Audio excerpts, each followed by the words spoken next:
নমস্কার বন্ধুরা, মোয়ের হেসেলে আপনাদের সবাইকে স্বাগত। আজকের রেসিপি চিকেন মহারানি। খেতে খুবই সুস্বাদু একটা রেসিপি। সামনে পুজোতে বানান। প্রথমে আমন্ড ভিজিয়ে রেখেছি, এবার এর সাথে কাজুও ভিজিয়ে দিলাম। একটু ভিজুক, ততক্ষণে একটা শুকনো মশলা তৈরি করব, যেটাতে গোটা জিরে, গোটা ধনে, মৌরি, গোলমরিচ, শুকনো লঙ্কা, এলাচ, দারচিনি, লবঙ্গ, জায়ফল, জয়িত্রী সবগুলো একটু শুকনো কড়াইয়ে ভেজে নিয়ে ঠান্ডা করে মিক্সিতে গুঁড়ো করে একটা মশলা তৈরি করব।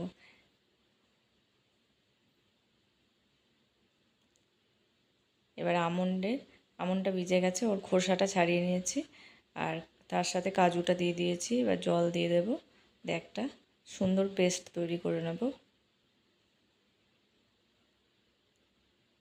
এবার কড়াইয়ে সাদা তেল দিয়েছি। এটা ঘিতেও রান্না করা যায় পুরো রান্নাটা, তবে এখন শরীর সম্পর্কে সবাই সচেতন, তাই যতটা সম্ভব শরীরের খেয়াল রেখে মুখেরও স্বাদ বজায় থাকে সেরকমভাবে করতে হবে। এলাচ আর জয়িত্রী আর তেজপাতা ফোড়ন দিয়ে ফোড়নটা একটু ভাজা হয়ে গেলে পেঁয়াজ কুচি দিয়ে দেব।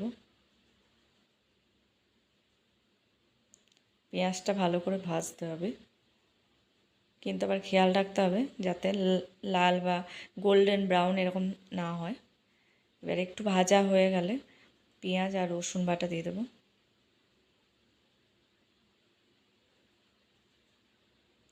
পেঁয়াজ আর রসুন ভালো করে কষবো যতক্ষণ না রসুনের গন্ধটা না যায়। গন্ধটা যেতে হবে, নইলে রান্নাটা ভালো লাগবে না। বেশ কিছুক্ষণ কষার পর আদা বাটা দিয়ে দেবো। আদা বাটাটা দিয়ে আবার ভালো করে কষবো। একটা মশলা দিয়ে আলাদা আলাদাভাবে কষলে তার স্বাদও হয় সুন্দর, সেরকম খেতেও খুব ভালো লাগবে। এবার চিকেনটা পরিষ্কার করে ধোয়া আছে, সেটা দিয়ে দেব।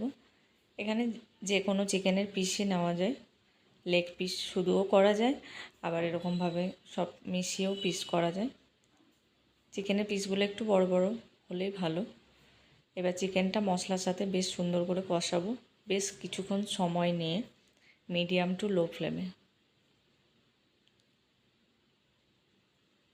এবার যে পেস্টটা বানিয়ে রেখেছিলাম আমন্ড আর কাজু, সেটা দিয়ে দেব। এবার পেস্টটা দিয়ে বেশ ভালো করে কষবো। আবার মশলা কষতে কষতেই রান্নাটা হবে, আর মশলা আর ফ্লেভার দুটোই চিকেনের সাথে সেরকমভাবে ভিতরে ঢুকে যাবে, খেতে ততই ভালো হবে। এবার ফ্যাটানো দই দেব।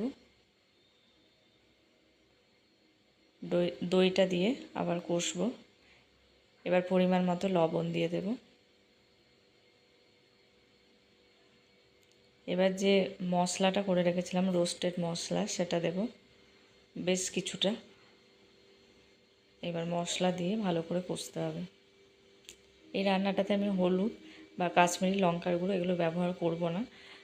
এই রান্নাটা একটু সাদাটাই হয়, তার জন্য হলুদ বা কাশ্মীরি লঙ্কার গুঁড়ো ব্যবহার করব না। এবার ঢাকা দিয়ে দিয়ে কষবো। দেখুন কতটা জল বেরিয়ে এসছে। এই চিকেন বা মশলার জল যেটায়, তাতেই চিকেনটা প্রায় সিদ্ধ হয়ে যাবে। আবার ঢাকা দিয়ে দেব।